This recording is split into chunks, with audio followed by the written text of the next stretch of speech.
A very warm welcome. You're watching the news with me, Anbudhi Gaur. Let's take a look at what's making headlines. Adding to the woes, Ola Uber also joined Telangana transport strike that enters 15th day today. More than 50,000 cabs across the state are off-road, demanding regularization of cab aggregator market.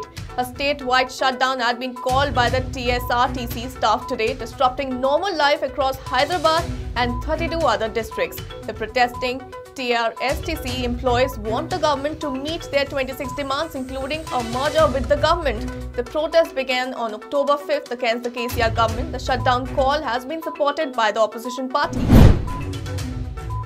Lawyers representing Ram Lalla Virajman in the politically sensitive Ram Janmabhoomi Babri Masjid case filed an affidavit with the Supreme Court today, asking that the disputed land be handed over for the construction of a Ram temple. The group's lawyers argued that the Muslim petitioners were entitled to neither land nor equitable relief as the Babri Masjid no longer exists. Reconstructing the mosque at the disputed site is inequitable, unjust and contrary to the Hindu Dharma, Islamic law and all principles of justice. The lawyers also said that the Nirmohi Akhada should not be awarded the land because it has questioned whether Ram Janmasthan, the birthplace of Lord Ram, could be considered a juristic entity. 5 people arrested for the murder of Kamlesh Tiwari, Hindu group leader in Uttar Pradesh, who was killed at his residence in Lucknow on Friday afternoon by 3 suspects who were captured on security camera footage from outside the local politician's home. Police said that 3 of the arrests had been made in Gujarat after a joint operation between police forces of the 2 states. The 2 other arrests were those of Muslim clerics from the western UP's Bijnor district who had been named in a murder FIR filed by the Kamlesh Tiwari's wife. 2 other accused who believed to have carried out the attack are still on the run.